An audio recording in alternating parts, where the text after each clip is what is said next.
The power of focus के 7वें अध्याय में आपका स्वागत है। इसका टाइटल है आप जो चाहते हैं उसे मांगिए। प्राप्त करने की शुरुआत मांगने से होती है। ध्यान रखिए कि समंदर के पास चम्मच लेकर मत जाइएगा। कम से कम एक बाल्टी ले लीजिए ताकि आपके बच्चे आप पर ना हंसें। इसे कहा है जिम रॉन साहब ने। जून 2000 की बात है। सी लेवल स्ट्रेटेजीज इंक के सीईओ लिसा पैट्रेली घर पर ही डायलिसिस करवा रही थी, क्योंकि पिछली गर्मियों में उनकी दोनों किडनियों ने काम करना बंद कर दिया था। हर रात लगभग 9 बजे वो सोने के लिए अपने बेडरूम में जाती थी। अपने पेट तक जाने वाली एक नली को अपनी डायलिसिस मशीन से जोड़ देती थी और सुबह 6 बजे तक वहीं रहती थी हर रात। जब यह स्पष्ट हो गया कि लिसा की किडनियां बेकार होने लगी थीं, तब उनके परिवार ने किसी किडनी दान करने वाले की तलाश शुरू कर दी थी। लिसा के पिता ने हमेशा कहा था, यदि उनकी दोनों में से किसी भी बेटी को किडनी की जरूरत पड़ी तो वह तुरंत उसे दे देंगे। लेकिन लिसा का दुर्भाग्य था कि उनका खून अलग समूह का था। इस हताश कर देने वाली खबर के बाद परिवार के अन्य लोगों को भी आनुवंशिक कारणों से खारिज कर दिया गया। लिसा के 10 दोस्त मदद के लिए आए। ये बात लिसा को चौंका रही थी कि ऐसे 10 लोग जो उनके रिश्तेदार में नहीं थे, उसे किडनी दान करने के लिए तैयार थे। उनमें से एक ने जांच के सारे पड़ाव पार कर लिए, लेकिन अंत में जाकर उसकी किडनी में पत्थरें निकल आई। बाकी सबको भी खारिज किया जा चुका था। लिसा अब अपने हाल पर थी। वो जानती थी कि डायलिसिस पर रहना उसके शरीर के लिए बेहद मुश्किल था और जितनी जल्दी ट्रांसप्लांट हो जाए उसके लिए उतना ही अच्छा होगा। उस समय शिकागो में जहां वो रहती थी, किडनी के लिए 6 साल तक इंतजार करना पड़ता था। इतने लंबे समय तक इंतजार नहीं किया जा सकता था और वो जानती थी कि इंतजार करते करते कुछ लोगों की मौत हो गई थी। लिसा भय से कांप उठी। उसे डायलिसिस पर 1 साल हो चुके थे। इस समय वो जानती थी केवल एक ही विकल्प था, ऐसा विकल्प जो भयंकर रूप से कष्टदायी था। लेकिन वो ये भी जानती थी कि जिस स्वस्थ जीवन और बेहतरीन भविष्य का सपना उसने देखा है, उसके लिए यही एक विकल्प था। वो जब तब अजनबी लोगों से पूछा करती थी, क्या वे उसे किडनी दान देंगे? आप सोच सकते हैं इससे भी मुश्किल सवाल कोई हो सकता है। लिसा ने हिम्मत जुटाई और अपने चर्च के समाचार पत्र को चिट्ठी लिखी, जिसमें उस इलाके के लोगों से पूछा गया था, क्या वे उसे अपनी किडनी दे सकते हैं? किसी ने जवाब नहीं दिया। बाद में एक रविवार के दिन लिसा को रोज नाम की महिला ने फोन किया। उसने कहा वो उस दिन सुबह के समय गाड़ी से चर्च जा रही थी और उसे एहसास हुआ कि चर्च से मिला समाचार पत्र उस वक्त भी उसकी कार में रखा था, जैसे उसने पढ़ा भी नहीं था। वो उसे उलट पुलट कर देखी ताकि कहीं कोई जरूरी चीज छूट ना जाए। उसने कहा, मेरा ओ ब्लड ग्रुप है और अगर ये ग्रुप मैच करता है तो मुझे एक किडनी देने में खुशी होगी। मेरा काम एक से चल जाएगा। इस तरह संभव हुआ। 27 मार्च 2007 को रोज ने अपनी किडनी दान की और उसके साथ लिसा के बीच एक ऐसी दोस्ती बनी जो फिर कभी नहीं टूटी। रोज मूल रूप से आयरलैंड की रहने वाली थी। उसकी अपनी परिस्थिति भी दिलचस्प थी। लिसा से पहली बार मिलने से एक रात पहले रोज के साथ पहली बार कुछ हुआ। गैरी नाम के व्यक्ति के साथ वो डेट पर गई। उसने गैरी को बताया कि वो अपनी किडनी एक अजनबी महिला को दे रही है, जिसे वो बस 15 घंटे पहले ही मिली है। गैरी ने उसके फैसले में उसका साथ दिया। कुछ तो बात दोनों में रही होगी, क्योंकि जल्द ही उनकी शादी हो गई और लिसा को उनकी शादी में मेहमान बनकर जाने का सौभाग्य भी मिला। जैसा कि लिसा कहती है, वह हम सभी के जीवन के बेहद मार्मिक 24 घंटे थे जब हम सभी के रास्ते पहली बार टकराए थे। डॉक्टर ने लिसा को बताया कि रोज की किडनी उसकी तुलना में काफी बड़ी है। 5 फीट की पतली दुबली लिसा, जो खुद को 100% इटालियन कहती है, वो खुश है कि उसके भीतर थोड़ा सा आयरिश भी है। उसकी इस भावना को मजबूत बनाने के लिए रोज ने ट्रांसप्लांट के 1 साल पूरा होने पर उसे सेंट पैट्रिक्स डे का कार्ड भी भेजा। दिल दिल में लोग सच्चे मन से दूसरों की मदद करना चाहते हैं। आपको कभी इस पर शक नहीं करना चाहिए।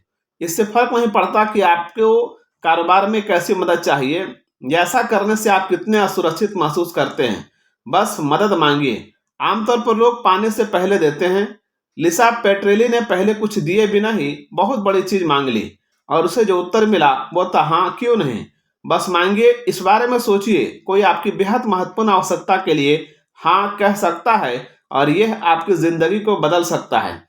लिसा की कंपनी www.lisapetrilia.com कारोबारी अधिकारियों को अपने संगठनों के लिए स्पष्ट व दमदार दृष्टि बनाने में सशक्त करने की अहम भूमिका निभाती है और इस दृष्टि को 4 प्रमुख क्षेत्रों में परिणाम तक ले आती है, जैसे नेतृत्व, मार्केटिंग, व्यापार का विकास और सोशल मीडिया। लिसा को नए व्यवसाय की मांग करने में डर नहीं लगता। वे कहती है, एक बार अपने किसी अजनबी से किडनी मांगी और जवाब मिला हाँ, तो आपको दोबारा कुछ भी मांगने में कभी डर नहीं लगता। मांगिए और प्राप्त कीजिए। बरसों बरस से ये उपहार इस धरती पर रहा है जिसे मांगना कहते हैं। असल में जीवन की एक मौलिक सच्चाई कहती है, मांगिए और आपको मिलेगा। एकदम आसान है ना? बिल्कुल है। अगर आप माता या पिता हैं तो आप जानते हैं कि बार बार मांगने की बात है तो आपके बच्चे ही मालिक होते हैं। उनका फार्मूला होता है, जब तक मांगना, जब तक उन्हें वो ना मिल जाए जिसे वे चाहते हैं। वयस्क हो जाने पर हमारे भीतर मांगने की क्षमता कम हो जाती है। हम हर तरह के बहाने बनाते हैं और कारण ढूंढते हैं ताकि खारिज किए जाने की आशंका से बच सकें। बच्चों को इस तरह से नहीं बनाया गया है। वे वास्तव में ये मानते हैं कि वे जो भी मांगेंगे उन्हें मिल जाएगा, चाहे 50 फीट का स्विमिंग पूल हो या चॉकलेट, आइसक्रीम, फोन। यहाँ आपको समझने की जरूरत है, संसार उनकी सुनता है जो मांगते हैं। लिसा पेट्रेली ने इसे साबित किया है। यदि आप जो चाहते हैं उसके करीब नहीं पहुंच पा रहे हैं तो आप शायद ठीक से मांग नहीं रहे। सौभाग्य से भविष्य में संपन्नता के लिए मांगने के कई तरीके हैं। अगले कुछ पृष्ठों में आप मांगने की कई तरह की रणनीतियों के बारे में जानेंगे जिनसे आपको जबरदस्त सफलता मिलने की गारंटी है। ये कारोबार के साथ साथ व्यक्तिगत जीवन के लिए भी कारगर है। ये एक उपयोगी परिवर्तनीय शब्द है जो आपको मांगने के लिए याद दिलाएगा। ऑलवेज सीकिंग नॉलेज, सदैव मांगिए ज्ञान। कुछ लोग कहते हैं ज्ञान ही शक्ति है। ये सच नहीं है। ज्ञान का उपयोग शक्ति है। आपके दिमाग में एक बात हमेशा के लिए छप जानी चाहिए, आप जब मांगते हैं तो आपको सभी प्रकार की सूचना, विचार, रणनीति, लोगों के नाम और उनका प्रभाव, यहां तक कि उनके पैसे के बारे में भी जानकारी मिलती है। तो फिर जब लोगों के पास मांगने का अवसर होता है तब वे लड़खड़ा क्यों जाते हैं? अनिवार्य रूप से इसके 3 कारण हैं। पहला, उनकी ऐसी धारणा बनी होती है जो कहती है कि मांगना अच्छी बात नहीं है। दूसरा, उनमें आत्मविश्वास की कमी होती है। तीसरा, उन्हें खारिज किए जाने का डर होता है। मांगने के मामले में व्यक्तिगत बाधाओं को दूर करने की बात को गहराई से समझने के लिए पढ़ें दी अलादीन फैक्टर रिसोर्स गाइड देखें। पुरातन और जड़े जमाए बैठी धारणाएं आपको पंगु बना सकती हैं। बाइबल कहता है, मांगो और तुम्हें मिलेगा, ढूंढो और तुम उसे पाओगे, दस्तक दो और वो तुम्हारे लिए खुल जाएगा। ये बात इतनी बड़ी सत्ता की है जिसके पास किसी भी पुरातन पंथी धारणा प्रणाली से अधिक शक्ति है, जिसे आपने वर्षों पहले किसी बच्चे के रूप में ग्रहण किया होगा। यदि यही आपकी व्याख्या है तो आपको सीमित करने वाली अपनी धारणा प्रणाली का थोड़ा विश्लेषण करने की जरूरत है। मदद मांगिए, किसी भरोसेमंद दोस्त, सलाहकार या मार्गदर्शक से बात कीजिए, इसे हल कीजिए। इस बात को समझिए कि जीवन और परिस्थितियों को देखने के दूसरे तरीके भी हैं। आप चीजों को कैसे देखते हैं और आप किसे सच में मूल्यवान समझते हैं, उसमें परिवर्तन करें। पुरानी सारी बातों को भूल जाएं। इसने अपने भविष्य को रोक रखा है और आपकी मांगने की क्षमता का गला घोंट रही है। दूसरी वजह याद है? हाँ, ये अपने आप को पराजित करने वाला वह पुराना आत्मविश्वास का लक्षण है जिसकी चर्चा हमने पिछले अध्याय में की है। आत्मविश्वास का अभाव निश्चित रूप से आपके मांगने की इच्छा को अवरुद्ध कर देगा और फिर सब कुछ पुरानी बाधाओं को जोड़ने पर निर्भर है। एक कदम आगे बढ़ाइए, किसी भी स्थिति में मांगिए। सबसे बुरा यही होगा ना कि आपको नहीं सुनने को मिलेगा। जिसके बाद तीसरा कारण आता है, खारिज किया जाना। आपको जब नकारात्मक जवाब मिलता है तो क्या आपकी हालत और बदतर हो जाती है? ऐसा नहीं होता जब तक कि आप इसे व्यक्तिगत रूप से ना लें। जो पहला कारण होता है, लोग इनकार से डरते हैं। कुछ लोग अपनी भावनाओं पर काबू नहीं रख पाते, तब भी जब नहीं शब्द निजी तौर पर नीचा दिखाने के लिए नहीं कहा गया होता है। तो फिर आप मांगने के समय किस बात से डरते हैं? कि आगे बढ़ने का आपका जब अवसर मिलता है तो इन 3 नकारात्मक शक्तियों में से कोई भय पैदा करती है? यदि ऐसा है तो आपको वहीं से शुरुआत करनी चाहिए। इसे कहते हैं भरोसे की छलांग भरना, और इसका मतलब है पुरानी धारणाओं को पीछे छोड़ना, अपने बारे में अच्छा महसूस करना और समझना कि जीवन संपूर्ण नहीं होता। यह अनुभव सामान्य है और रास्ते में कई बाधाएं आती हैं। बजट में कटौती का संकट। जब भी कुछ गलत हो तो हमें खुद से पहले प्रश्न पूछना चाहिए, क्या इस समस्या को टेप चिपकाकर ठीक किया जा सकता है? बस मांग कर अपने कारोबार को बढ़ाने के 7 तरीके। ये 7 बड़े तरीके हैं जिनसे ये सुनिश्चित होगा कि आपका कारोबार अधिक मुनाफे वाला बन जाएगा। इन्हें कीजिए और अपनी कमाई बढ़ जाएगी। अपनी सहायता के लिए आप कार्रवाई के कदम उठा सकते हैं जिन्हें आप कारोबार को बढ़ाने के 7 तरीके कहते हैं। पहला, सूचना मांगिए। नए संभावित ग्राहकों को पाने के लिए आपको पहले जानना होगा कि फिलहाल उनकी समस्याएं क्या हैं, वे क्या पाना चाहते हैं और ऐसा करने की उनकी क्या योजना है। तभी आप अपने अनोखे उत्पाद या सेवा के फायदों को बता सकते हैं। आश्चर्य होता है कि कैसे कई लोग इस साधारण से तरीके की भी ऐसी की तैसी कर देते हैं। सेल्स से जुड़े लोग प्रस्तुति के इस अनिवार्य हिस्से को अनदेखा करने के लिए कुख्यात होते हैं।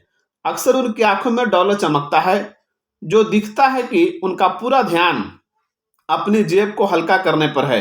हम उन्हें डायनासोर कहते हैं। ये बेहतर तरीका है। पहले अपने हित को पीछे रखिए, यह महत्वपूर्ण है। उस व्यक्ति की मदद ईमानदारी से करने पर ध्यान दीजिए जिससे आप मिल रहे हैं। प्रश्न पूछिए जिसकी शुरुआत कौन, क्यों, क्या, कहां, कब और कैसे जैसे शब्दों से हो। इसे खोज की प्रक्रिया कहते हैं। मुकदमा लड़ने वाले वकील इसके एक्सपर्ट होते हैं। पता लगाने के क्रम में उन्हें लगभग हर सवाल पूछने की इजाजत होती है जिससे कि वे अपना केस तैयार कर सकें। वे अटकलबाजी पर भरोसा नहीं करते। वे जब तथ्यों से लैस हो जाते हैं तभी कोर्ट में अभियोग या बचाव का पुख्ता केस सामने रख सकते हैं। कारोबार में भी ऐसा ही होता है। आप जब सही मायने में उन लोगों की ज़रूरतों को समझते और उनकी प्रशंसा करते हैं जिनसे मिलते हैं, तभी आप कोई समाधान दे सकते हैं। और यदि सब कुछ सही बैठता है तो उनका समाधान ही आपका उत्पाद या आपकी सेवा होगी। पता लगाने की इस प्रक्रिया में 2 महत्वपूर्ण प्रश्न पूछे जाने चाहिए। पहला, इस समय आपकी एकमात्र सबसे बड़ी समस्या क्या है? हमने पाया है कि समझ विकसित करने के लिए यह सवाल सबसे अच्छा होता है। यह रही इसकी कुंजी। आप जब पूछें तो दिलचस्पी में ईमानदारी दिखनी चाहिए। अगर आप किसी पुराने जमाने में बिक्री करने वाले घिसे पिटे तरीके का इस्तेमाल करते दिखे तो आपको दिक्कत का अनुभव करना पड़ेगा। वह व्यक्ति जब उत्तर दे तो उसे ध्यान से सुनिए और दूसरा प्रश्न पूछिए जो ऐसा हो जिससे आपको और जानकारी मिले। इस प्रक्रिया को तब तक दोहराइए जब तक कि आपने इस विषय को जरूरत के मुताबिक पूरी तरह जान नहीं लिया है। हम इसे प्याज का छिलका उतारना कहते हैं। जब भी आप कोई नया सवाल करते हैं, आप एक और परत को हटाते हैं। ज्यादा परतों को हटाने से आप मूल मुद्दे तक पहुंच जाते हैं। अक्सर वहीं पर सबसे महत्वपूर्ण जानकारी रहती है, लेकिन उसका पता लगाने के लिए कुशलता से पूछताछ करनी पड़ती है। शादी ब्याह का एक अच्छा सलाहकार या मनोचिकित्सक इसी तकनीक का इस्तेमाल संबंधों में दरार आने या घोर अवसाद की वजह जानने के लिए करता है। इसलिए सरल व सीधे सवाल पूछने का अभ्यास कीजिए। ध्यान को स्थिर रखिए, अच्छी तरह सुनिए और बातों के पीछे की बात को सुनिए। याद रखिए, वास्तविक मुद्दे आमतौर पर सतह के भीतर होते हैं। तुम उसे 1 लाख रुपए के लिए मारो, मैं उससे 5 रुपए के लिए पूछूंगा और वो सोचेगा कि उसका सौदा हो रहा। बातचीत शुरू करने के लिए दूसरा महत्वपूर्ण प्रश्न होता है, अगले कुछ वर्षों में आपके सबसे महत्वपूर्ण लक्ष्य और उद्देश्य क्या हैं? अगर आपको लगता है कि लोग इस तरह के सवाल का जवाब नहीं देंगे तो दोबारा सोचिए। अगर आपने पहले 10 मिनट में अच्छी समझ पैदा कर ली है, बेचने की इच्छा को पीछे रखा है और उनके व्यापार में ईमानदारी से दिलचस्पी दिखाई है, तो लोग आपको इतना कुछ बताएंगे कि आपने सोचा भी नहीं होगा। आप जब सूचना ले रहे हो तब एक बात और ख्याल रखिए, लगातार हिसाब पुस्तक वाले सवालों की झड़ी मत लगाइए। अपने सवालों के बीच कुछ टिप्पणियां कीजिए, कोई उपाय बताइए, यह एक सहायता देने वाला सुझाव दीजिए। दूसरा व्यक्ति जो कह रहा है उससे जुड़िए और फिर प्यार से अपना अगला सवाल कीजिए। आप जितना अधिक जुड़ेंगे, आपकी संभावना उतनी अधिक सहज व सुखद होगी। यह उस जादुई तत्व को विकसित करता है जिसे भरोसा कहते हैं। आप जब भरोसे को बना लेते हैं तो अवसर के लिए दरवाजे पूरी तरह खुल जाते हैं। वह आपका स्वागत दिल खोल कर किया जाता है। आखिरकार आपको बड़ी रकम का चेक मिल जाता है। आप इसे अपने निजी जीवन में, परिवार और दोस्तों से इसी तरह के सवाल पूछकर आजमा सकते हैं। इसके नतीजे समान रूप से फायदेमंद होते हैं। जैक और मार्क, हमारे दोस्त मैरिलिन क्रेजल ने हमें अपने बेटे ओटिस के बारे में एक कहानी सुनाई। वो और उसकी गर्लफ्रेंड गर्मी की छुट्टियों के लिए कॉलेज से सैन फ्रांसिस्को लौटे थे। वे दोनों गर्मियों के दौरान कोई नौकरी करना चाहते थे। दोनों को तरीकों में अंतर ने मांगने की राशि को दिखाया। लड़की ने अपना बायोडाटा तैयार करना शुरू किया। उसने अगले 2 दिन अपने कंप्यूटर पर मांगने के लिए तैयार होने में बिताए। ओटिस ने बस फोन उठाया और लोगों से पूछना शुरू किया क्या उनके पास कोई नौकरी है। 2 दिन बाद लड़की के पास आधा अधूरा बायोडाटा था। ओटिस के पास नौकरी की 6 अच्छी संभावनाएं थी, जिनमें से एक गर्मियों के दौरान की नौकरी बन गया। दूसरा, कारोबार मांगिए। एक चौंकाने वाला आंकड़ा देखिए। उनके उत्पाद या सेवा के फायदों के बारे में पूरा प्रेजेंटेशन देने के बाद 60% से अधिक बार सेल्स के लोग कभी ऑर्डर की मांग नहीं करते। ये एक बुरी आदत है, ऐसी आदत जो आखिरकार आपको ठप हुए व्यापार के ढेर पर ला खड़ा करेगी। जैसा कि हमने पहले कहा, अगर आपको हमने मदद चाहिए तो आपके सबसे अच्छे रोल मॉडल आपके बच्चे हैं। कुछ और प्रमाण देखिए। जुलाई की गर्म चौंधियाने वाली दोपहर में हम गोल्फ खेल रहे हैं। छठे होल पर टी ऑफ एरिया परिधि बाड़ के करीब तार की बाड़ के दूसरी तरफ लकड़ी की टेबल पर 6 साल की एक लड़की बैठी है। टेबल पर 2 बड़े प्लास्टिक जग हैं। एक आइस टी से भरा है और दूसरा लेमोनेड है। हम चारों जब आगे के खिलाड़ियों के होल पूरा करने का इंतजार कर रहे थे, छोटी लड़की ने पूछा, आप जब तक इंतजार कर रहे हैं तब तक ठंडे ड्रिंक का आनंद लेना चाहेंगे? वो वहां एक हाथ में कप लेकर मुस्कुराती हुई खड़ी थी। उसका नाम मेलानी है। गर्मी थी और हम सब का गला सूख रहा था, इसलिए हम बार तक चले गए। आप क्या लेना पसंद करेंगे, आइस टी या लेमोनेड? उसने पूछा। हमने जब अपने अपने पसंद बताई तो उसने ड्रिंक डाल दी, अपना हाथ आगे बढ़ाया और कहा, एक की कीमत 55 सेंट है। तार की जाली के बीच से हम $1 के 4 नोट उसकी तरफ बढ़ा देते हैं। उसने जब पैसे को अपने छोटे से पाउच में अच्छी तरह रख लिया तो बाढ़ के छेद से ड्रिंक हमारी ओर बढ़ाया और कहा, बहुत बहुत शुक्रिया, आपका दिन शुभ रहे। हमें से किसी को भी उसने खुले पैसे नहीं लौटाए और शिकायत भी कौन करता। वैसे भी इतने शानदार ढंग से ड्रिंक पेश करने के बदले 45% तो टिप बनता ही है। यदि आपको काम चाहिए तो आपको हमेशा मांगना होगा। आपको क्या लगता है वो कितनी बार मांगती होगी? बिल्कुल ठीक, जब भी छठे टी के पास कोई उसे दिखता है। इस छोटी सी उद्यमी ने 10 हफ्ते का सेल्स ट्रेनिंग कोर्स नहीं किया, बल्कि उसने स्वाभाविक रूप से ये सीखा। उसकी बेहतरीन रणनीति पर विचार कीजिए। ये धंधे का ऐसा सबक है जिसका लाभ हम सभी उठा सकते हैं। पहला, उसने बेहतरीन जगह चुनी। उसने गर्म दिन में एक मूल्यवान सेवा दी। आप आइस टी लेना पसंद करेंगे या लेमोनेड? साबित करता है उसे विकल्प के महत्व की जानकारी है और उसके आत्मविश्वास का पक्ष इतना मजबूत था कि उसने मान लिया कि पैसे लौटाने की जरूरत नहीं है। हमने अंदाजा लगाया कि मेलानी रोज कम से कम $60 कमा रही थी। निश्चित रूप से उसका कोई लक्ष्य होगा, शायद कोई नई बाइक या एकदम नया फोन। इस हिसाब से एक दिन वो विक्रय से संबंधित सेमिनारों में भाषण देती नजर आएगी। मेलानी की तरह आपको भी व्यवसाय प्राप्त करने के लिए दमदार सवाल पूछना चाहिए। ना भटकिए, ना इधर उधर की बात कीजिए, ना ही एक गलती कीजिए कि सामने वाला आपसे पूछे। यहाँ कुछ उदाहरण है जो हमारे लिए कारगर साबित हुए। क्या आप एक बार आजमाना चाहेंगे? इस सवाल में ना तो दबाव है, ना ही कोई धमकी। अगर आपने महत्व और लाभ से भरी प्रस्तुति दे दी है तो अधिकांश लोग सोचेंगे, मेरा नुकसान ही क्या है, मैं आजमा ही लेता हूँ। हम जब अपने कोचिंग प्रोग्राम और सेमिनार को बेचते हैं तो हम सीधे पूछते हैं, क्या आप अगले प्रोग्राम में शामिल होना चाहेंगे? स्वर्गीय वार्निजिक, जो एक महान विक्रय सलाहकार थे, वो इसमें थोड़ा व्यंग घोल दिया करते थे। अगर आप अटक गए तो वो कहते थे कि बस यही पूछ लो, क्या आप एक खरीदेंगे? मुद्दा है कि बस ये पूछ लेना है। साथ ही ये देखिए कि आपका आखिरी सवाल हाँ या ना का उत्तर लेने वाला हो, न कि खोज की प्रक्रिया के पिछले सवालों की तरह जहां आपको बस सूचना चाहिए होती है। इसलिए अपने पूछने की प्रक्रिया को पैना करें और अभ्यास करना शुरू कर दें, रंग जमने लगेगा। पॉइंट नंबर 3, लिखित सिफारिश की मांग कीजिए। आध्यात्मिक सम्मानजनक लोगों की ओर से अच्छी तरह लिखे गए परिणाम देने वाले प्रमाण पत्र काफी दमदार होते हैं। वे आपके काम की गुणवत्ता को ठोस बना देते हैं और आपको एक ऐसे व्यक्ति के रूप में आगे बढ़ाते हैं जिसमें निष्ठा है, जो विश्वास करने लायक है और जो समय पर काम कर देता है। एक बात बड़ी दिलचस्प है, व्यवसाय में अधिकांश लोग ऐसा नहीं करते। इससे आपको अपनी प्रतिस्पर्धा में काफी आगे बढ़ने का जबरदस्त अवसर मिलता है।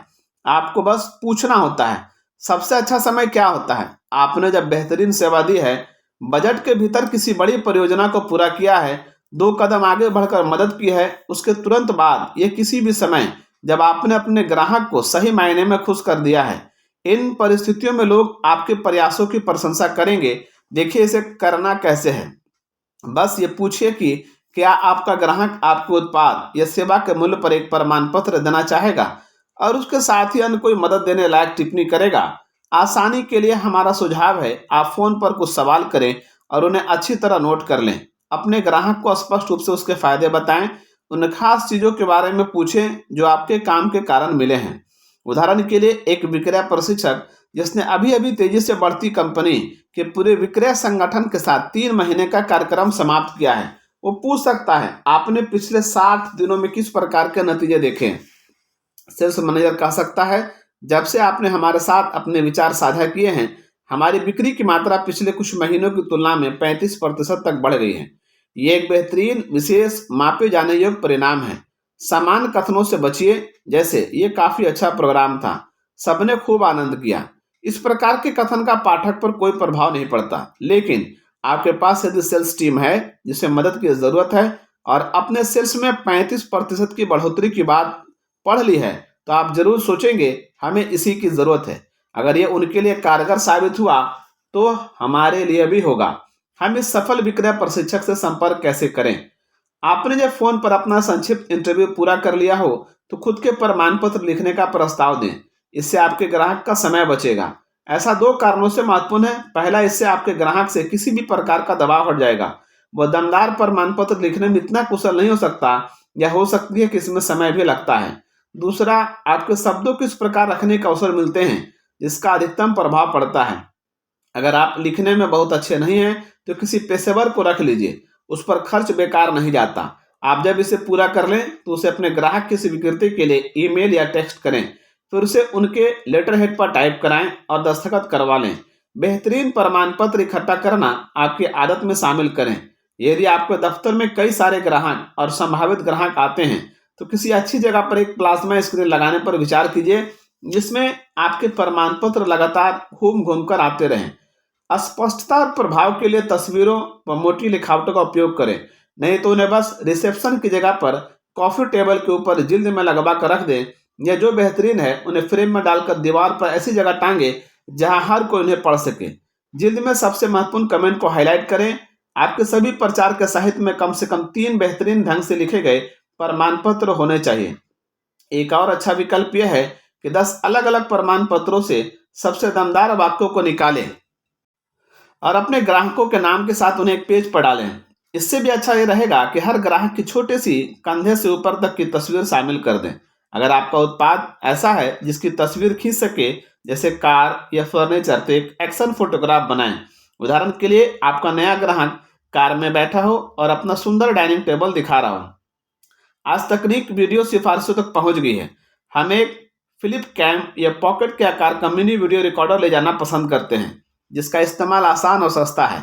बेशक स्मार्टफोन से भी वीडियो बनाए जा सकते हैं, जिससे मौके पर ही सिफारिश प्राप्त करना आसान हो गया है। फिर आप इन्हें अपने वेबसाइट पर डाउनलोड कर सकते हैं या उन्हें अपनी बिक्री प्रस्तुति के हिस्से के रूप में शामिल कर सकते हैं। पहले बताए गए सवालों की प्रक्रिया का ही उपयोग कीजिए। अपने ग्राहक को जहां तक संभव हो आराम में रखिए। आपको एक सच्चा, विश्वसनीय, आंख से आंख मिलाकर दिया गया संदेश प्राप्त करना है। बाद में आप उसे एडिट कर सकते हैं। इस बात का ध्यान रखें कि कुछ यादगार टिप्पणियों को हासिल करने में आप पर्याप्त समय दें। इस तकनीक से आप तुरंत उच्च कोटि के सूचना को दुनिया के किसी भी कोने में संभावित ग्राहक को भेज सकते हैं। इसकी तुलना 10 साल पूर्व की स्थिति से करें। कल्पना कीजिए अगले 10 साल में क्या क्या मिलने वाला है। शायद आपको बस सिर्फ सोचना है कि आप क्या कहना चाहते हैं और वह अपने आप ही किसी भी मनचाहे उपकरण पर छप जाएगा और वह वास्तव में कमाल का होगा। अत्यधिक विश्वसनीय लोगों को सूची में शामिल कीजिए। यदि आपके पास कुछ जाने माने स्थानीय लोगों की कुछ टिप्पणियां हैं तो संभावना है कि आपके संभावित ग्राहक उन्हें पहचान कर काफी प्रभावित होंगे। यहाँ लिखित सिफारिशों का एक और महत्वपूर्ण पहलू है। यहाँ लिखित सिफारिशों का एक और महत्वपूर्ण पहलू है। कुछ ऐसे लोगों को शामिल कीजिए जो आपके ही उद्योग के साथी हैं। वे जितना स्थापित होंगे उतना ही अच्छा। उदाहरण के लिए इस पुस्तक के पहले कुछ पृष्ठों में ट्रेनिंग उद्योग और शीर्ष व्यावसायिक सफलता प्राप्त करने वालों सितारों की टिप्पणियां हैं। क्या उनसे आप थोड़ा भी प्रभावित नहीं हुए? आप अपने प्रमाण पत्रों को विशेष वर्ग में बांट सकते हैं। यदि आपका उत्पाद या आपकी सेवा के कई फायदे हैं तो उन सभी को अलग शीर्षक जैसे बेहतरीन सेवा, कीमत, गुणवत्ता, उत्पाद की जानकारी और समय पर डिलीवरी के अंतर्गत रखें। यदि कोई संभावित ग्राहक किसी एक क्षेत्र को लेकर चिंतित है, तो आप कई प्रमाण पत्र दिखाकर साबित कर सकते हैं कि आप उस लिहाज से बेहतरीन हैं। ये साधारण रणनीतियां हैं जिनसे आपको काफी व्यवसाय मिलेगा, इसलिए इनका लाभ उठाएं और अब के बाद बेहद प्रभावशाली प्रमाण पत्रों की मांग करें। यह ऐसी आदत है जो बड़ा मुनाफा दिलाती है। पॉइंट नंबर 4, बेहतरीन संपर्क की मांग कीजिए। संभावित ग्राहकों की जानकारी कितनी अहम होती है, ये बात बिजनेस में हर कोई जानता है। सीधे कहे तो यह बाजार में आपकी तरक्की और सफलता को सुनिश्चित करने का सबसे आसान तथा सबसे कम खर्चीला तरीका है। हालांकि सच्चाई यह भी है, आपके अनुभव के अनुसार 10 में से केवल एक कंपनी में संपर्क जुटाने की व्यवस्था है। इसका कारण आप क्या समझते हैं? आपको बता दें कि यह वही पुरानी कहानी है, बुरी आदतें और उनके साथ साथ बार बार सामने आने वाली बात जो आप पढ़ते आए हैं, खारिज किए जाने का डर। बेहतरीन संबंध निर्माण के अध्याय 5 में हमने मूल ग्राहक तैयार करने के महत्व पर बात की थी। वे ऐसे लोग हैं जो आपको सहर्ष संपर्क सूत्र देंगे क्योंकि आपका व्यवहार उनसे काफी अच्छा रहा है। तो भी आप उनसे संपर्कों की मांग क्यों नहीं करते? शायद आपको अभी उसके फायदे पर विश्वास नहीं है। एक उदाहरण है जो आपको दोबारा सोचने पर सहमत कर लेगा। हेलन वित्तीय योजना तैयार करने की एक्सपर्ट है। वास्तव में वह 2000 प्रतिनिधियों के शीर्ष 5% लोगों में से है जो अपनी कंपनी के सेल्स टीम का हिस्सा है। पिछले कई वर्षों के दौरान हेलेन ने मूल ग्राहकों का एक आधार तैयार किया है। उसका टारगेट बाजार 50 से 60 साल की उम्र के लोग हैं जिनके पास निवेश के खाते में कम से कम $2 लाख रहते हैं। हाल ही में उसने अपने व्यवसाय को इस तरीके से बढ़ाया। शनिवार की सुबह उसने अपने मूल ग्राहकों को करीब के एक होटल में नाश्ते पर बुलाया। न्योते में सूचना दी गई थी कि उन्हें सरकार के नए नियमों के बारे में महत्वपूर्ण जानकारी दी जाएगी जो भविष्य में उनकी संपन्नता से संबंधित है। न्योते में प्रत्येक मूल ग्राहक से यह आग्रह भी किया गया था कि वे अपने साथ 3 से 4 ऐसे दोस्त लेकर आए जो उनकी तरह की ही योग्यता रखता है। नतीजा, कुल मिलाकर 52 लोग नाश्ते पर जुटे, जिनमें से कई मेहमान थे। नाश्ते का खर्च प्रति व्यक्ति $12 आया, जिसे हेलन ने खुशी खुशी चुका दिया। अपने 45 मिनट के भाषण के बाद उसके कई मेहमानों ने और अधिक जानकारी मांगी। इससे 10 नए ग्राहक बन गए और हेलन को $22,000 कमीशन के तौर पर मिल गए। सुबह सुबह इतना फायदा कम नहीं था। जैसे कि चोटी के व्यवसाय जानते हैं, योग्य संपर्कों की मांग करना पूरी मार्केटिंग रणनीति का एक महत्वपूर्ण अंग है। यह एक ऐसी आदत है जो चमत्कारिक रूप से आपकी आय को बढ़ा देगी। किसी अन्य आदत की तरह ही जरूरी है कि इसे आप बार बार करें, फिर आगे जाकर यह आसान हो जाती है। अच्छे संपर्क हासिल करना केवल आपके मूल ग्राहकों तक सीमित नहीं होता, भले ही वे आपके लिए दरवाजे खोलने का एक अलग ही लाभ लिए होते हैं, जबकि दूसरे तरीके से वे दरवाजे बंद ही मिलेंगे। अवसर हर दिन मिलते हैं। आप जब किसी संभावित ग्राहक से मिलते हैं जो आपकी सेवा या उत्पाद को नहीं लेना चाहता है, उसे जरूरत नहीं होती, तो भी आप उससे पूछ सकते हैं कि वह किसी को जानते हैं जिसे इसकी जरूरत है। पूछने में आपका नुकसान ही क्या है? सबसे बुरी चीज यही हो सकती है कि वो नहीं कहेगा, तो भी आपको नुकसान नहीं होता। और कई बार वो कह सकता है, असल में मैं किसी को जानता हूं जिसकी इसमें दिलचस्पी है। वैसे आपके लिए अच्छे संभावित ग्राहक की परिभाषा क्या है, इसे विस्तार से बताइए। आप ऐसे नाम बिल्कुल नहीं चाहेंगे जो उपयुक्त ना हो। इससे केवल आपका और उनका ही समय खराब होगा। आपको जब कोई किसी का संपर्क दे तो दोबारा जांच लीजिए।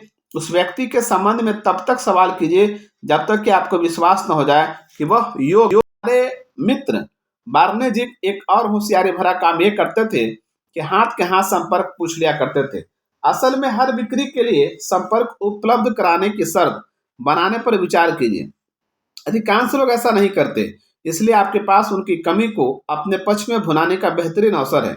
उदाहरण के लिए आप ये कह सकते हैं, हम इतनी अच्छी कीमत इसलिए दे रहे हैं क्योंकि हम 3 बेहतरीन संपर्क चाहते हैं। हम बस इतना चाहते हैं कि यदि आप पूरी तरह से हमारे काम से संतुष्ट हैं तो काम खत्म होने के बाद ऐसे संपर्क बता दें। इससे मार्केटिंग का हमारा बजट काफी कम हो जाता है, जिससे हम बचत को आप तक पहुंचाते हैं। इस मोड़ पर आप अन्य प्रसन्न ग्राहकों के बेहतरीन प्रमाण पत्रों को साझा कर अपनी बात को पुख्ता कर सकते हैं। बार्नी के पूछने का एक और तरीका देखिए, क्या आप मुझे कुछ ऐसे लोगों से मिलवा सकते हैं जो आपके जितने ही अच्छे हैं? इस प्रकार आप एक उचित तारीफ करते हैं और अपने ग्राहकों को यह सुनकर अच्छा लगता है। एक प्रश्न जो अक्सर पूछा जाता है, क्या संपर्क उपलब्ध कराने के लिए मुझे लोगों को पैसे देने चाहिए? ये पूरी तरह से आप पर निर्भर करता है, खासतौर पर आपके मूल ग्राहकों पर जो बिना पैसे आपको संपर्क उपलब्ध कराते हैं। दूसरी तरफ यदि संपर्क की फीस होती है जैसे 10% और इसे कोई हर महीने अच्छे संपर्क उपलब्ध कराता है तो दे दीजिए। आप उन लोगों को शुक्रिया कहने के लिए नए नए तरीके ढूंढ सकते हैं जो लगातार आपको संपर्क उपलब्ध कराते हैं। पता कीजिए कि उन्हें क्या पसंद है और अप्रत्याशित उपहार देकर उन्हें चौंका दीजिए, या 2-4 मूवी पास, अनोखी कॉफी मग जिस पर आपका लोगो हो, कोई विशेष फूड बास्केट या 2 लोगों के लिए मशहूर रेस्टोरेंट में डिनर के रूप में हो सकता है। उपहार के आकार से ज्यादा महत्व उनके महत्व को मान्यता देने का होता है, और उनके संपर्क यदि आय में काफी इजाफा करते हैं तो आप इनाम को भी उसी अनुपात में बढ़ा सकते हैं। आपको संपर्क मिलते रहे, इसे सुनिश्चित करने का एक तरीका और है कि पहले आप अपने ग्राहकों को संपर्क उपलब्ध कराएं। साथ ही कुछ अच्छे संपर्कों के बदले मुफ्त में सलाह या ट्रायल ऑफर देने पर विचार कीजिए। यह तब वास्तव में कारगर होता है जब आप किसी नए उद्यम को शुरू कर रहे हैं या बाजार में लोगों से आपका परिचय नहीं है। जैसा कि आप देख सकते हैं, नए व्यवसाय के सृजन के कई अवसर आते हैं जो आपको मूल ग्राहकों तथा उन लोगों से जुड़कर मिलते हैं जिनका संपर्क में अच्छे लोग हैं जिनसे आप मिलना चाहेंगे। संपर्क बनाने के अपने सामान्य तरीकों में कुछ अलग करने का प्रयास कीजिए। बेहतर क्षमता वाले किसी ग्राहक से बात करने की योजना बनाइए या अपने व्यवसाय को बढ़ाने के लिए हर बार संपर्कों की मांग कीजिए। याद रखिए, नियमित रूप से बेहतरीन संपर्कों को बढ़ाने से आप अमीर बन सकते हैं। एक आखिरी बार, संपर्कों की बजाय परिचय शब्द का इस्तेमाल करें। यह कम उकसाने वाला और अधिक उपयुक्त है। पहला कदम है आपका परिचय किसी संभावित ग्राहक से कराना। कुछ लोगों का अनुभव खराब हो सकता है क्योंकि जबरदस्ती करके सेल्समैन ने उन पर संपर्क उपलब्ध कराने का दबाव बनाया हो। पॉइंट नंबर 5, अधिक बिजनेस की मांग कीजिए। कई लोग बिक्री में हजारों डॉलर का नुकसान उठाते हैं क्योंकि उनके पास शुरुआती बिक्री के बाद देने के लिए कुछ नहीं होता। अपने व्यवसाय में इन उत्पादों या सेवाओं को जोड़ने पर नजर डालिए। साथ ही ऐसी व्यवस्था बनाइए जिससे पता चले कि आपके ग्राहकों को आपके उत्पाद या सेवा की जरूरत फिर कब पड़ेगी। लोग साइकिल खरीदते हैं और आप जानते हैं कि इसकी जरूरत फिर कब होगी। सबसे आसान तरीका अपने ग्राहकों से यह पूछ लेना है कि ऑर्डर के लिए उनसे कब संपर्क करें। आपके लिए नए ग्राहकों की तलाश करने से कहीं अधिक आसान होता है मौजूदा ग्राहकों को बेचना। यूनाइटेड किंगडम में एक प्रमुख कारोबार तथा व्यक्तिगत विकास का रणनीतिकार पीटर थॉमसन ने मुझे बिक्री बढ़ाने का एक बेहद आसान लेकिन प्रभावी तरीका बताया। वो इसे मैजिक मैट्रिक्स कहते हैं। मेरी सलाह है कि आप अगर बड़ा मुनाफा कमाना चाहते हैं तो इसका प्रयोग कीजिए। देखिए ये कैसे काम कर। यह एक मैट्रिक्स ग्रिड है जिसके बाईं ओर लंबवत आपके ग्राहकों की सूची है। ग्रिड के सबसे ऊपर क्षैतिज दिशा में अपने सारे उत्पादों और सेवाओं की सूची बना लीजिए। फिर हर ग्राहक के लिए ग्रिड के हर बॉक्स में उनकी ओर से खरीदे गए विशेष उत्पादों और सेवाओं के लिए एक्स लिखिए। आखिरी बार खरीदी की तारीख को हर उत्पाद के साथ लिखना उपयोगी सिद्ध होता है। फिर अपने ग्रिड के खाली बॉक्स पर नजर डालिए, वे आपके लिए अन्य उत्पादों को बेचने के अवसर हैं। पीटर कहते हैं, विक्रय व्यवसाय के लोगों से कई पसंदीदा उत्पाद और सेवाएं होती हैं जिन पर वे प्रस्तुति के दौरान खास ध्यान देते हैं, लेकिन वे अपने संभावित ग्राहक या ग्राहक को अन्य उत्पादों और सेवाओं की जानकारी देने की बात को नजरअंदाज कर देते हैं। दूसरे शब्दों में, शुरुआती बिक्री के कई महीने बाद भी वे पूरी कहानी नहीं बताते। बहुत बड़ी गलती है ये। पीटर के ग्राहक ने इस उपाय का इस्तेमाल कर अपनी सेल्स टीम का जोश बढ़ाया और अपनी सालाना बिक्री को 50% तक बढ़ा लिया। याद रखिए, आप जब मांगना बंद कर देते हैं तो व्यवसाय ठप पड़ जाता है। आप जब लगातार अधिक व्यवसाय की मांग करते हैं तो आपकी रफ्तार तेज हो जाती है। वर्षों पहले हैमबर्गर बेचने वाला मैकडॉनल्ड्स ने लोगों से अधिक मांगने का एक अनोखा तरीका निकाला। उन्होंने अपने स्टाफ को ट्रेनिंग दी कि जब भी कोई ग्राहक हैमबर्गर और ड्रिंक ऑर्डर करे तो उसे एक और सवाल किया जाए। इस एक सवाल ने उनकी तिजोरी में $2 करोड़ से भी अधिक भर दिए। सवाल था, आप इसके साथ फ्राइज लेना भी पसंद करेंगे? स्वाभाविक रूप से कई लोगों ने कहा, हाँ क्यों नहीं। यह एक बात नोट करने लायक है, ये सवाल को कितनी बार पूछते हैं? हर बार। इसके लिए अच्छे संवाद की आवश्यकता होती है और हर ग्राहक के साथ सारे स्टाफ को अलर्ट रहने की ट्रेनिंग दी जाती है। स्वाभाविक रूप से इसके बड़े फायदे मिलते हैं। आमतौर पर इसे अप सेल के नाम से जाना जाता है। कार उद्योग में एक बार आपने नई गाड़ी खरीद ली तो शायद आपसे कुछ $100 के बदले एक्सीडेंटल वारंटी देने के लिए कहा जाएगा, या परमा कोट फिनिश, जिससे आपकी कार वर्षों तक जंग और स्टोन चिप से सुरक्षित रहेगी। आप जब व्यवसाय करते हैं और क्या पूछ सकते हैं? बिक्री के आखिर में एक सवाल पूछकर आप अपनी आय को काफ़ी बढ़ा सकते हैं।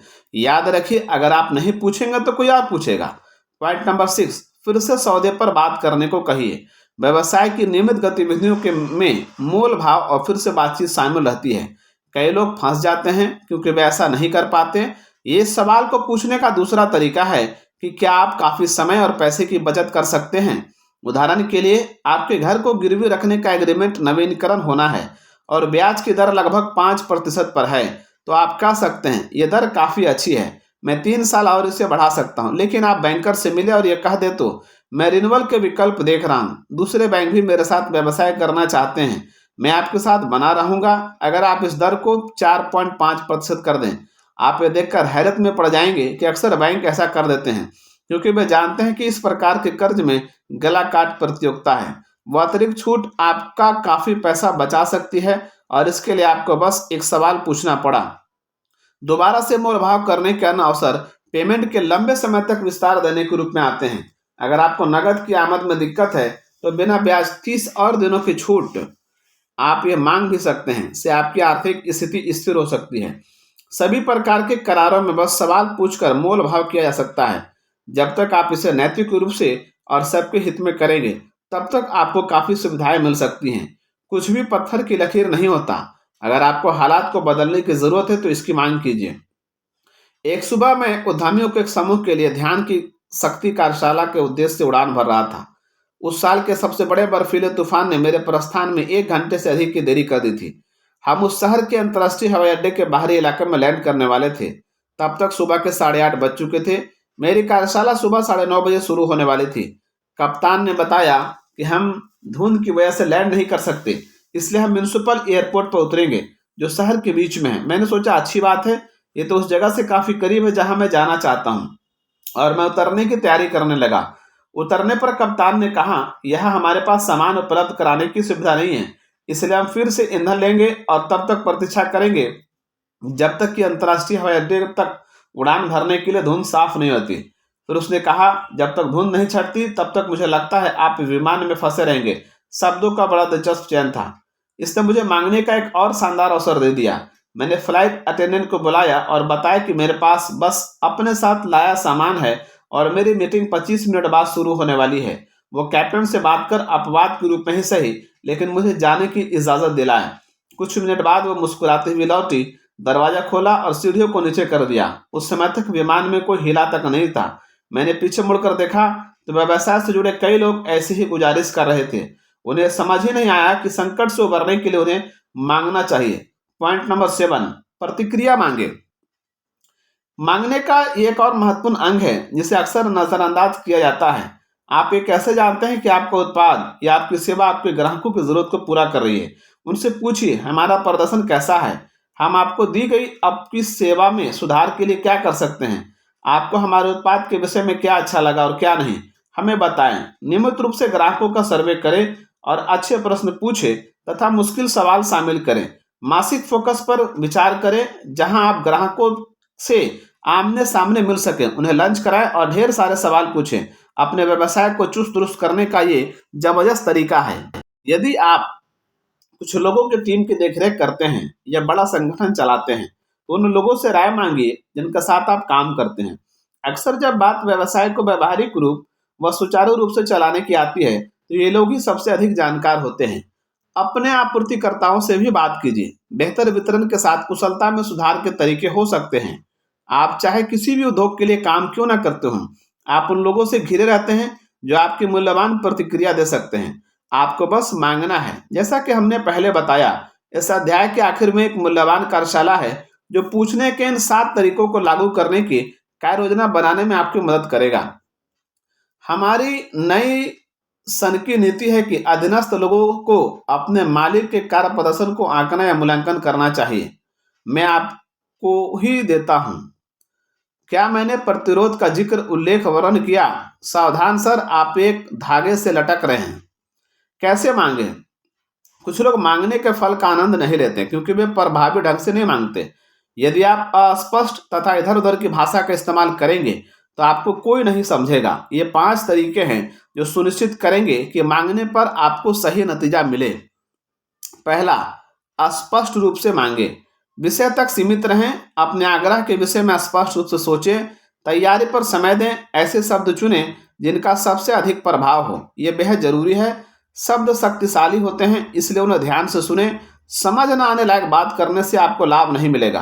अगर ज़रूरत हो तो ऐसा लोग ढूंढिए जो मांगने में अच्छे हैं और उनके दिमाग की मदद लीजिए, उनसे मदद लीजिए। वयस्क लोग अक्सर बच्चों से पूछते हैं कि बड़े होकर वे क्या बनेंगे, क्योंकि वे आइडिया की तलाश में रहते हैं। पहला, फाउंडेशन। दूसरा, आत्मविश्वास के साथ मांगिए। जो लोग आत्मविश्वास के साथ मांगते हैं वे जीवन में उन लोगों से अधिक पाते हैं जो मांगने में संकोच करते हैं और अनिश्चित रहते हैं। अब आपने समझ लिया है कि जो चाहिए उसे मांगना पड़ता है, इसलिए इसे निश्चित होकर बेधड़क और आत्मविश्वास के साथ कीजिए। इसका मतलब ठीक, अकड़ या घमंडी होना नहीं है। आत्मविश्वास एक मौन शक्ति भले हो, लेकिन आप जिनसे मांगते हैं वे इसे देख लेते हैं। बस एक ही नकारात्मक चीज हो सकती है कि आपके अनुरोध को ठुकरा दिया जाए। क्या इससे आप जिस स्थिति में पहले थे उससे भी बुरी स्थिति में पहुंच जाते हैं? बिल्कुल भी नहीं। इसका मतलब बस यह है कि नतीजे हासिल करने का यह खास रास्ता बंद हो रहा है, अतः दूसरा देखिए। तीसरा, लगातार मांगिए। कुछ लोग बस एक डरे सहमे आग्रह के बाद बोरिया बिस्तर समेट लेते हैं। वे जल्दी हार मान जाते हैं। यदि आप जीवन के सच्चे खजाने को पाना चाहते हैं तो आपको बहुत बार मांगना पड़ेगा। इसे एक खेल की तरह समझिए। जब तक आपको उत्तर न मिल जाए तब तक पूछते रहिए। लगातार मांगिए। बिक्री में 4 या 5 नहीं के बाद आपको एक हाँ मिलता है। शीर्ष निर्माता इसे समझते हैं। यह सामान्य सी बात है, और जब आपको कारगर तरीका मिल जाता है तो उसे आजमाते रहिए। और आपके पास कोई सपना पूरा करने को है तो उसे रोकिए मत, मांगना शुरू कीजिए। सफल होने के लिए आपको जोखिम लेना पड़ता है, और उनमें से एक जोखिम ठुकराए जाने के खतरे को लेने की इच्छा होती है। ये एक ईमेल है जो मुझे डोना हचरसन ने भेजा था, जिसने मुझे एरिजोना के स्कॉट्सडेल में अपनी कंपनी के कन्वेंशन में स्पीच देते सुना था। मेरे पति डेल और मैंने आपको जनवरी की शुरुआत में बेल्सवर्थ कन्वेंशन में सुना था। डेल एक जीवन साथी के तौर पर लौट कर आया। वो आपकी इस बात से काफी प्रभावित था कि मांगने में कुछ नुकसान नहीं है। आपको सुनने के बाद उसने तय किया कि वो अपने जीवन के एक लक्ष्य और अपने दिल की इच्छा, फुटबॉल कोचिंग का हेड बनने को पूरा करने की दिशा में बढ़ेगा। उसने मेरे बिक्री के अंतर्गत आने वाले क्षेत्र में नौकरी के लिए 4 जगहों पर आवेदन किया, और सेबरिंग हाई स्कूल ने उसे अगले दिन फोन किया, जिसमें उससे ऑनलाइन आवेदन भरने के लिए कहा गया। उसने तुरंत ही आवेदन किया, और उस रात उसे नींद भी नहीं आई। 2 इंटरव्यू के बाद उसे 61 अन्य आवेदकों में से चुना गया। आर्डेल ने फ्लोरिडा के सेबरिंग हाई स्कूल के हेड फुटबॉल कोच के पद को स्वीकार कर लिया है। ये एक दूसरे ईमेल की कुछ पंक्तियां हैं जिन्हें डोना ने मुझे पिछली गर्मियों में भेजा था। एक ऐसी चुनौती का सामना करते हुए जिसमें लगातार 2 सीजन में 1 जीत और 9 हार मिली थी, और हार मान जाने की छवि बन गई थी। डेल के नेतृत्व में टीम ने जीत का रिकॉर्ड कायम किया, जिनमें से 4 में पिछड़ने के बाद वापसी करते हुए जीत दर्ज की, वो भी आखिरी के 3 मिनटों में। काउंटी चैंपियन जीती और स्कूल के 18 वर्ष के इतिहास में केवल तीसरी बार प्ले ऑफ तक पहुंची। उसे county coach of the year तथा sports story of the year का खिताब भी मिला। सबसे अहम यह है कि उसने ऐसे कई खिलाड़ियों, स्टाफ तथा छात्रों का जीवन बदल दिया जिनके साथ उसे काम करने का अवसर मिला। पॉइंट नंबर 4, रचनात्मक रूप से मांगे। भीषण प्रतिस्पर्धा के इस युग में आपके मांगने की बात भीड़ में खो सकती है। आप जिन निर्णय करने वालों तक पहुंचने की कोशिश में हैं उन्हें सुनाई भी ना पड़े। इसके लिए एक आसान तरीका है। अपनी पुस्तक डोंट वरी मेक मनी में लोकप्रिय लेखक रिचर्ड कार्लसन ने इस तकनीक पर्पल स्नीफ्लेक्स, बैगनी बर्फ के टुकड़े, नाम दिया है। इस रणनीति का उद्देश्य आपको भीड़ से अलग करना है। उदाहरण के लिए यदि आपको किसी का ध्यान आकर्षित करना है तो केवल एक मामूली आग्रह मत कीजिए। अपनी रचनात्मकता का इस्तेमाल करते हुए प्रभावशाली परिचय दीजिए। The best of bits and pieces का एक अच्छा उदाहरण है। एक अमीर कंपनी के मुख्य खरीदकर्ता तक सेल्स के लोग पहुंच ही नहीं पाते थे। आप उसे फोन नहीं करते बल्कि वो आपको फोन करता है। कई बार जब सेल्स के लोग उसके ऑफिस तक पहुंच जाते तो उन्हें लगभग धक्के मारकर बाहर कर दिया जाता था। आखिरकार एक सेल्स वुमेन ने उसकी सुरक्षा में सेंध लगा ही ली। उसने एक घरेलू कबूतर के पैर में अपना कार्ड संलग्न कर उसके घर भिजवाया। कार्ड पर उसने लिखा, यदि आप हमारे उत्पाद के बारे में और जानकारी चाहते हैं तो हमारे प्रतिनिधि को बस खिड़की से बाहर फेंक दीजिए। यह बर्फ के बैगनी टुकड़े का एक अच्छा उदाहरण है। आप अपनी सबसे महत्वपूर्ण संभावना के संबंध में दमदार प्रभाव उत्पन्न करने के लिए क्या कर सकते हैं? इसे मजेदार बनाइए, अपनी टीम के साथ दिमाग लड़ाइए, बर्फ के बैगनी टुकड़ों के लिए हर महीने समय निर्धारित कीजिए और देखिए कैसे अभेद दरवाजे खुल जाएंगे और आपका स्वागत करेंगे। पॉइंट नंबर 5, ईमानदारी से मांगिए। आपको जब वास्तव में मदद की जरूरत पड़ती है तो लोग मदद करेंगे। ईमानदारी का मतलब होता है सच्चा होना। इसका मतलब मुखौटा उतारना और वास्तविक स्थिति को दिखाते हुए अपनी इच्छा जताना होता है। हालात जैसे हैं वैसा ही बताइए, चिंता मत कीजिए कि आप अपनी बात कैसे रख रहे हैं, बस दिल से मांगिए। इसे आसान शब्दों में रखिए और लोग आपकी मदद करेंगे। साथ ही आप यदि स्पष्ट रूप से ये दिखाते हैं कि आपने काफी प्रयास किया है तो आपके अनुरोध पर सकारात्मक प्रतिक्रिया मिलेगी। उदाहरण के लिए, यदि युवाओं के एक परोपकारी संगठन ने $1000 के अपने लक्ष्य तक पहुंचने के लिए केवल $50 की आवश्यकता थी और युवाओं ने दिखाया कि उन्होंने $950 जुटाने के लिए क्या नहीं किया, कार धोया, बेकरी बेची, कूड़ा उठाया, बोतल साफ किए, तो आप बाकी का पैसा दान कर देंगे, खासतौर पर जब उनकी एक निर्धारित समय सीमा हो और बस कुछ ही घंटे शेष बचे हो। आप जो चाहते हैं उसे पाने के सारे रास्तों को तलाश चुके हों। तो जब आप सहारा मांगते हैं तब लोग आपकी मदद कहीं अधिक करने के लिए आगे आते हैं। जो लोग हमेशा मुफ्त में सवारी करना चाहते हैं उन्हें शायद ही सफलता मिलेगी। मांगने के कई तरीके हैं, उन सभी का उपयोग कीजिए। अंतर्ज्ञान, आपने अभी अभी मांगने की रणनीतियों के बारे में जाना है जो आपके जीवन के किसी भी क्षेत्र में चमत्कारिक सुधार ला सकते हैं। हमने अपने अपने कारोबार में से बार बार साबित किया है। बार बार मांगने से chicken soup for the soul को एक प्रकाशक मिल गया। व्यवसाय की मांग ने कई लाख डॉलर के अवसर पैदा किए और हमें दुनिया के कुछ बेहद प्रगतिशील, नए प्रयोग करने वाले और प्रेरणादायी लोगों के साथ काम करने का मौका मिला। कभी कभी हम ये सोचकर हैरान रह जाते हैं कि मांगने की इस आदत ने कितना अद्भुत सफर उपलब्ध कराया है। अब आप भी यही कीजिए, हर हफ्ते अधिक मांगने का संकल्प लीजिए और आपको एक अनोखा फायदा मिलेगा, क्योंकि बिजनेस में ज्यादातर लोग मांगने में संकोच कर खराब प्रदर्शन करते हैं। नोट्रे डेम यूनिवर्सिटी के मार्केटिंग विशेषज्ञ हर्बर्ट टूकियोर से किए गए शोध के कुछ आंखें खोल देने वाले आंकड़े हैं। उन्होंने पाया है कि पहले फोन के बाद सेल्स के कुल लोगों में से 44% प्रयास करना छोड़ देते हैं, 24% दूसरे फोन के बाद छोड़ देते हैं, 14% तीसरे फोन के बाद हार मान लेते हैं, 12% चौथे फोन के बाद अपने उत्पाद बेचने की उम्मीद छोड़ देते हैं। इसका मतलब है कि विक्रय व्यवसाय के कुल लोगों में से 94% चौथे फोन के बाद हार मान लेते हैं, लेकिन कुल बिक्री का 60% चौथे फोन के बाद ही संभव होता है। सच से पर्दा उठाने वाला यह आंकड़ा दिखाता है कि 94% सेल्स के लोग संभावित खरीदारों से सौदा करने का 60% अवसर खुद को नहीं देते। आप में क्षमता हो सकती है, लेकिन आपके भीतर लगन भी होना चाहिए। सफल होने के लिए आपको पूछना है, पूछिए पूछिए पूछिए। चलिए, अब हम ध्यान के आखिरी 3 क्षेत्र तक आप पहुंचे हैं। आप आखिरी दौर में हैं। इसके साथ यहां तक जुड़े रहने के लिए बधाई। जहां तक परिणामों का संबंध है तो आखिरी की 3 रणनीतियां आपको तेजी से भगाएंगे। इसके लिए आपकी तरफ से एक बड़े प्रयास की आवश्यकता होगी। इसलिए हम अपना परिचय जब निरंतर दृढ़ता, निर्णायक फैसला करना और उद्देश्य के साथ जीने से कराने जा रहे हैं तो ध्यान लगाए रखिए। एक स्टॉक ब्रोकर ने मुझसे ऐसा स्टॉक खरीदने को कहा जो हर साल 3 गुना वैल्यू का हो जाएगा। मैंने उसे कहा, इस उम्र में तो मैं हरे केले भी नहीं खरीदता। कार्रवाई के कदम, जो चाहिए उसे मांगना। अपनी उत्पादकता और आय को तुरंत बढ़ाने के लिए कुछ समय निकालिए और मांगने की इस कार्य योजना को पूरा कीजिए। इन रणनीतियों को सफलतापूर्वक लागू करने से आपकी आय कम से कम 50% बढ़ सकती है। अपने विक्रय प्रबंधन टीम के साथ भी आप इस जबरदस्त अभ्यास को कर सकते हैं। पहला, जानकारी मांगिए। आप जब जानकारी मांगते हैं तो एक सबसे अच्छा सुधार क्या हो सकता है? दूसरा, व्यवसाय मांगिए। क्या व्यवसाय के लिए किया गया आखिरी प्रश्न आपको उस स्तर की सफलता दिला रहा है जो आप चाहते हैं? यदि नहीं तो व्यवसाय मांगने के कम से कम 2 नए तरीके ईजाद कीजिए। उन्हें आसान और संक्षिप्त लिखिए। तीसरा, लिखित सिफारिश मांगिए। ऐसे 5 लोगों के नाम लिखिए जो आपको बेहतरीन प्रमाण पत्र दे सकते हैं। इन लोगों को फोन करने का समय तय कीजिए और उनका पालन कीजिए। चौथा, बेहतरीन किस्म का परिचय मांगिए। अपने व्यवसाय में लगातार नए लोगों को शामिल करने की एक खास प्रणाली विकसित कीजिए। याद रखिए, प्रमुख शब्द है लगातार, मतलब आप इसे हर हफ्ते कीजिए। पांचवा, अधिक व्यवसाय मांगिए। ऐसे 5 ग्राहकों का नाम लिखिए जिनसे आप अधिक व्यवसाय मांगेंगे। वे आपसे और खरीदेंगे। इसके लिए अच्छे कारण ढूंढिए, खास ऑफर, छूट या नए उत्पाद का लॉन्च। छठा, फिर से तोलमोल के लिए पूछिए। एक ऐसी स्थिति के बारे में बताइए जिस पर आप अगले महीने फिर से तोलमोल की बातचीत करेंगे। ब्याज की दरों, कर्ज की शर्तों, छूट, छुट्टी, वेतन, नौकरी आदि पर विचार कीजिए।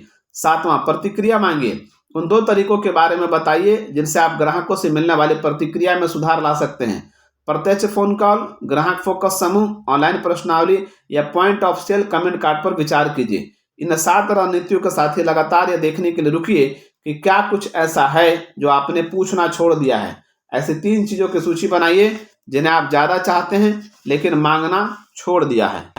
यहीं पर द पावर फोकस का 7वां अध्याय समाप्त होता है। आपको ये कैसा लगा कमेंट करके जरूर बताइए। अच्छा लगा तो लाइक शेयर सब्सक्राइब जरूर कीजिए। आगे किस बुक पर ऑडियो बनाया जाए उसके बारे में भी जरूर लिखिए। Thank you.